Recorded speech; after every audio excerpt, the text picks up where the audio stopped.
Will those words translate to wins for the GOP come November? Let's ask Oklahoma Republican Senator and member of the Senate Armed Services Committee, Markwayne Mullin. Senator, good to see you. I've got a number of topics I want to hit with you, but let's first start with the former president's meetings on Capitol Hill, trying to bring the party together. Talk to us about the mood in that room.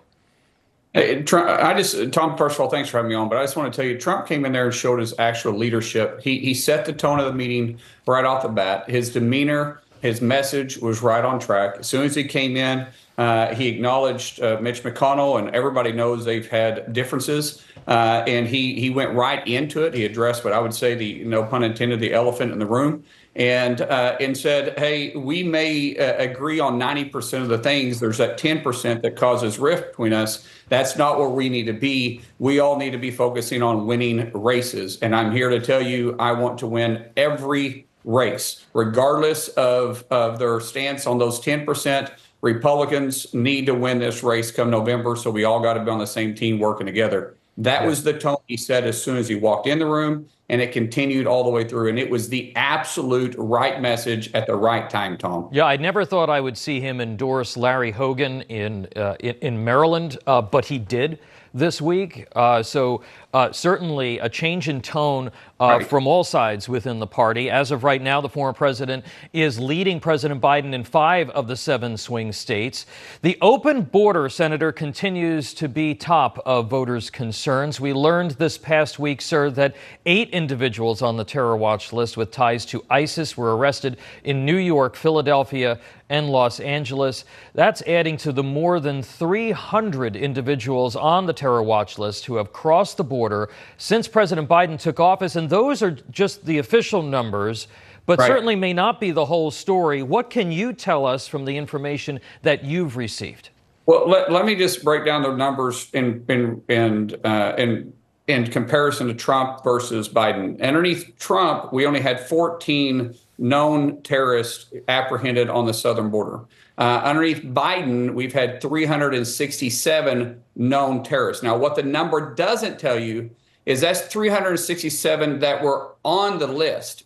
But we also have another list of ones that are associates of.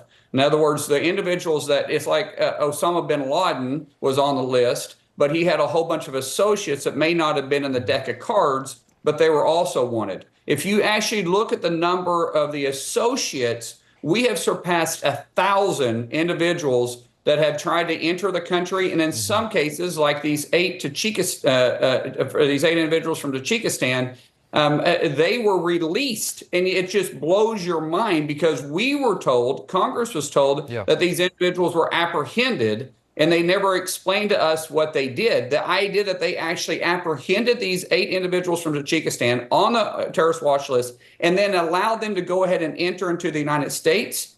You sit there and have to question, is this administration's main objective really the national security of the United States? Because there is no way in the world that could actually be accurate within releasing these individuals. Absolutely. Senator, another topic from this week, the Hunter Biden trial.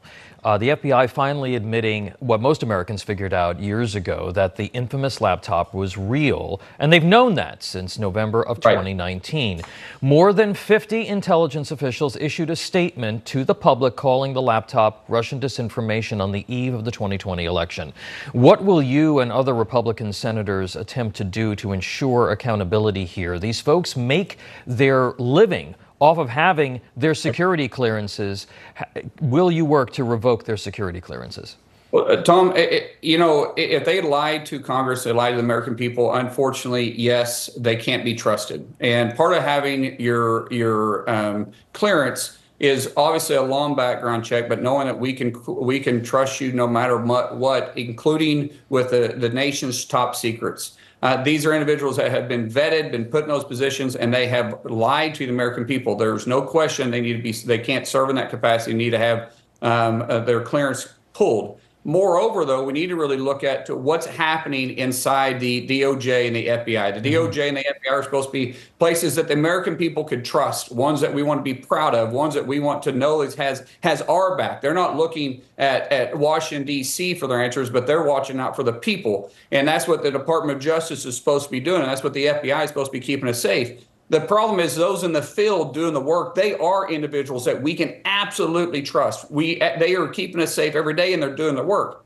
It's the building, it's the seventh floor at the Hoover building that's causing us problems. And we have to start looking at, from the top of the DOJ to the FBI, how we're going to reorganize that and bring accountability, because the American people cannot, and I'm not saying do not, they have proven we cannot trust them. So now how are we going to get that done? And hopefully the Democrats will recognize this too, because President Trump is going to be sworn into office in January of next year. And we're going to have to really restore the faith of the government back with American people. And to do so, that means we got to all be accountable. Well, Senator, tomorrow is Father's Day. Exit question for you. You are a dad of 6 at a time when fatherhood, traditional gender roles, and so-called toxic masculinity are under attack by Democrats.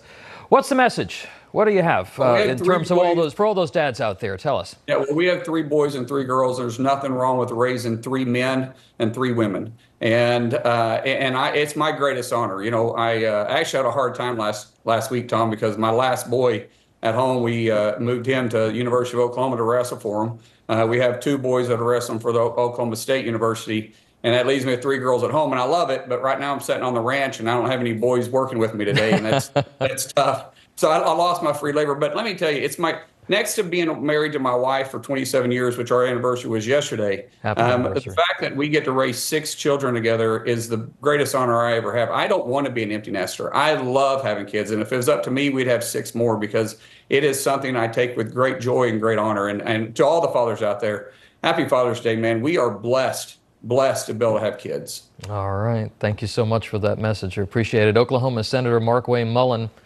always a pleasure to have you with us, sir. Thank you.